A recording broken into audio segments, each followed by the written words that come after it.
रामलला की ओर आपको जो रास्ते ले जाएंगे उनमें भी खूबसूरती झलकने लगी है। तैयारी कुछ इस कदर करी गई है, एक तरफ जय श्री राम का जयघोष हो रहा है तो दूसरी ओर राम पथ से होता हुआ ये जन्मभूमि पथ यहाँ से शुरू होता है। और आप देखेंगे जन्मभूमि पथ के बाहर तो किस खूबसूरती से यहाँ पर गुंबदों को खड़ा किया गया है और अभी भी यहाँ पर काम चल रहा है। तमाम आपको यहाँ पर वर्कर्स नजर आएंगे जो दिन रात लगे हुए हैं, जेसीबीज यहाँ लगे हुए हैं जो कंस्ट्रक्शन के कामों में लगे हुए हैं। और इसका एक छोर उधर भी है जहाँ पर एक और गुंबद लगाया गया है और ये मेन एंट्रेंस है। राजीव दुबे जो टाटा कंसल्टिंग इंजीनियर्स के चीफ कंस्ट्रक्शन मैनेजर हैं वो भी यहाँ पर हैं। उनसे हम समझेंगे आखिर की कहानी क्या है और किस तरह से यहाँ डेवलपमेंट किया गया है। थोड़ा सा उनसे बात करेंगे। राजीव जी, आप कंसल्टिंग इंजीनियर हैं, यहाँ पे बहुत स्वागत है आपका। आप लगातार मैं देख रहा हूँ यहाँ पर निर्देश दे रहे हैं। ज़रा दर्शकों के लिए बताइए कि क्या महत्व है और किस तरह से इसको सजाया संवारा जा रहा है। जी, सनातन धर्म में जितने भी मंदिर बने हैं और आप कहीं भी जाएंगे जो पुराने हमारे मंदिर, उन मंदिरों में अगर आप देखेंगे तो मंदिर में जहाँ से उनका प्रवेश द्वार चालू होता है वहाँ पर इस तरीके के 2 स्तंभ जरूर आपको मिलेंगे। ये इस बात के घोतक है कि यहाँ से जिस मंदिर के आप दर्शन करने जा रहे हैं उस मंदिर का प्रारंभ यहीं से है, ऐसा माना जाता है। ये 2 गेट वे हैं, इनके ऊपर ये इस तरीके का नहीं है। ये गेट वे 1 है, ये गेट वे 2 है।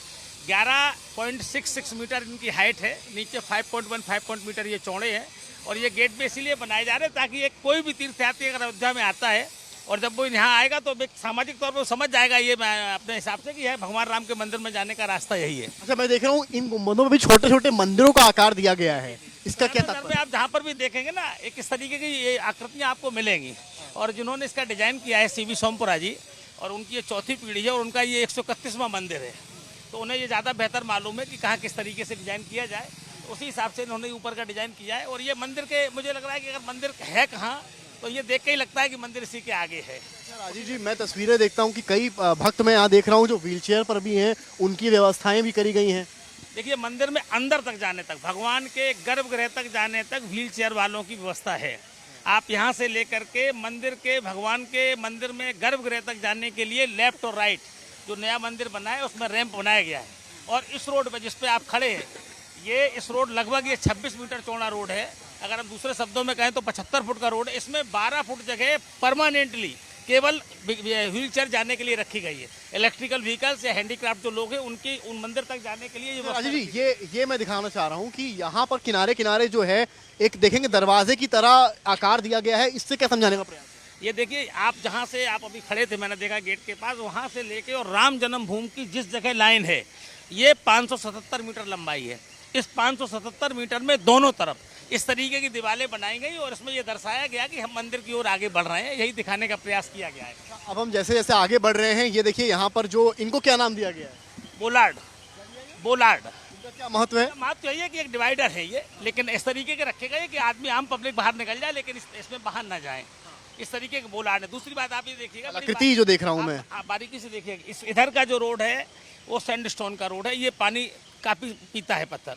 तो आपने देखेंगे बहुत सारे श्रद्धालु आपको मिलेंगे जो जूता चप्पल पहन के अंदर नहीं जाते। देखिए माता जी जा रही हैं, वो माता जी चप्पल नहीं पहने, उनके लिए जाने के रास्ते में ये पत्थर उतना गर्म नहीं होता जितने दूसरे पत्थर गर्मी में दिक्कत ना हो, ताकि इधर आप देखेंगे जो डिजाइन बनी है ना, ये इसका क्या है कुछ? इसका भी ये आप इस तरीके के देखेंगे तो हमारे जो हिंदुओं धर्म में जो भी इंडिकेटर हैं उनमें ये आते हैं।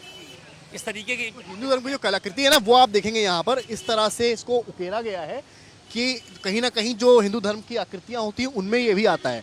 तो और आगे भी चलेंगे। ये जो आकार में देख रहा हूँ टेंट शीट का, ये आप जो देख रहे हैं हाँ। ये कैनोपी है, ये 9 नंबर कैनोपी है। और ये इनका अगर आप देखेंगे तो ये 15 मीटर चौड़ी है, 7.5 मीटर ये कैनोपी है, ये 15 मीटर चौड़ा इसमें बनी हुई है और इनकी 7.5 मीटर हाइट है। और ये इसको 15 मीटर लंबाई में रखा गया है। और इसके बीच में आप देखेंगे कि हमने सीटर्स बनाए हैं। सीटर्स जो बनाए हैं ये सीटर्स दोनों तरफ बैठने के लिए हैं, बच्चे और सीनियर लोगों को बैठने के लिए सीटर्स बनाए। इनके बीच में प्लांटर्स हैं, तो ये प्लांटर्स जो लगाएंगे इसमें प्लांटर्स रहेंगे, दोनों तरफ बैठने के लिए लोगों की व्यवस्था रहेगी। कैनोपी क्यों लगाया है आपने? कैनोपी इसलिए लगाया कि बरसात होगी, धूप होगी। और एक सबसे बड़ा साइकोलॉजिकल इंप्रेशन ये है कि जब आप कहीं बैठते हैं और अगर छाया है आपको कितना भी तो आपको रिलैक्स मेंटली तो लगता ही है। तो इसीलिए कैनोपी बनाएगा कि तीर्थयात्रियों को किसी तरह की असुविधा ना हो। आप शायद रामायण में एक प्रसंग है कि एक बार भगवान राम जब पहुंच गए वनवास में, तो वो कुछ लोग उनसे पूछने आए कि मैं आपकी क्या सेवा करूं। तो भगवान राम ने ये कहा कि आप इतना करिए कि मैं जिस रास्ते से आया हूं उस रास्ते में जितने कंकड़ और कांटे पड़े हुए हटा दीजिए। तो लोगों ने कहा आप तो अब आ गए, वापस तो जाना नहीं आपको, तो आप ऐसा क्यों सोच रहे हैं। तो भगवान राम ने ये कहा कि मुझे ढूंढते ढूंढते भरत एक बार जरूर आएगा, उसके पैरों में ये कांटे न लगे, मैं इसलिए चाहता हूँ कि हटा दीजिए। तो यही सेम चीज़ को यहाँ सोचने की कोशिश की गई है कि यहाँ पर आने वाले तीर्थयात्रियों को कोई असुविधा ना हो, अयोध्या में कोई कांटे किसी के पैर में ना लगे, उसकी पूरी ये परिकल्पना के तहत इसको बनाया गया है और ये पूर्ण रूप से कोशिश की गई है। आकृतियां जो मैं देखा, आपने अभी बताया भी मुझे, इसके पीछे का जो दीवार, इसमें मटेरियल कौन सा यूज हुआ है, मार्बल कहाँ से आए? ये मार्बल ये जीआरसी मटेरियल है और ये बहुत जल्दी काम लग जाता है, ये प्री फैब्रिकेटेड मटेरियल है और ये दीवार भी बहुत अर्जेंट बनाएगी। और इनको एक ये हनुमानगढ़ी के लिए दरवाज़ा दिया गया है, यहाँ से वहाँ तक 4 दरवाजे भी दिए गए हैं। और ये मटेरियल आप सोचिए अभी बहुत कम समय में तैयार हुआ है इतना एरिया। और ये दोनों तरफ ये 10 फुट की दीवार बनाई गई है और दोनों तरफ ये दीवार आप जब पूरी तैयार हो जाएगी, जब आप आएंगे 22 जनवरी को, तो मुझे लग रहा है कि जिस समय 22 जनवरी को आप आएंगे तो ये पूरी दीवार रेडी हो जाएगी। तो एक बहुत ही अच्छा प्रेजेंटेशन होगा और लोगों को मंदिर की भव्यता और एक मतलब भगवान के दरबार में आए तो हर एकदम आदमी को लगे कि यहाँ तक आए तो कुछ अच्छा लगा देखने को और हर चीज़ में राममयी हो आदमी। इस सोच, ऐसी सोच के साथ ये कोशिश की जा रही है। कितने कुल कैनोपीज लगाए हैं हम? 9 नंबर कैनोपी लगाए हमने और ये 9 नंबर कैनोपी केवल इसलिए लगाए कि 9 नंबर कैनोपी के बाद आप मेरा क्वेश्चन सुनिए, मेरा आप उत्तर सुनिए। आप 9 नंबर कैनोपी के बाद लेफ्ट हैंड में पहुँचेंगे तो बैक स्कैनर है, आपको उसके आगे जाना नहीं है, आपको बैक स्कैनर में टर्न करना है और बैक स्कैनर में आपका सारा आपका जो भी लगेज है वो स्कैन होगी। उसके बाद एक पीएफसी बिल्डिंग है, पिलग्रिम फैसिलिटेट सेंटर, वहाँ जाएंगे, वहाँ 32 काउंटर है, वहाँ आपका सामान जमा होगा। तो सामान जमा होने के बाद पुनः आप इसी रोड पे आएंगे। तो कैनोपी की आवश्यकता जहाँ तक थी वहाँ तक 9 कैनोपी बनाएंगे। ये जो मंदिर पुराने मंदिर हैं, इनको फिर से आप लोग जीर्णोद्धार कर रहे हैं? आप ये देखिएगा, इसमें प्रसंग ये है कि जितने लोग भगवान राम के साथ लंका विजय के बाद आए, उनमें सुग्रीव, भगवान हनुमान जी, नल, नील, अंगद, इनको सभी लोगों को ऊंचे स्थान दिए गए। ये सुग्रीव किला है जहाँ आप खड़े, सुग्रीव किला है, सुग्रीव किला है।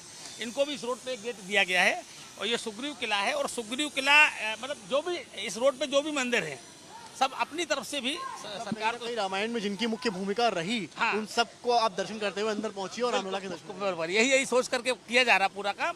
और मुझे नहीं लगता कि हर आदमी अब इस समय अयोध्या में, मुझे लगता है जैसा वो खासकर इस पथ पे जिस पे आप चल रहे हैं, राम जन्मभूमि पथ है और ये 550 मीटर का हम पथ कहें 570 मीटर का पथ है, तो पता भी नहीं चलता कि आप कब। आप लोग तो इंजीनियर्स हैं, 1-1.5 साल से यहाँ काम कर रहे हैं, आप लोग के लिए क्या है कि ये टास्क है, एक नौकरी है, या कहीं ना कहीं आप लोग के लिए एक? मेरे लिए, मैं आपको सत्य बता रहा हूँ, मुझे रात को जब मैं 15 घंटे 16 घंटे बाद घर जाता हूँ तो मुझे उसमें भी अफसोस होता है। मुझे ये लगता है कि और मतलब ये रात क्यों हो गई। मुझे बहुत बार ऐसा लगता है कि रात क्यों, रूम में भी जाके मुझे लगता है और काम कर ले। भगवान के जिस दिन भगवान गर्भगृह में पहुंचेंगे, अपने जीवन का मुझे तो सबसे अच्छा क्षण हो गई।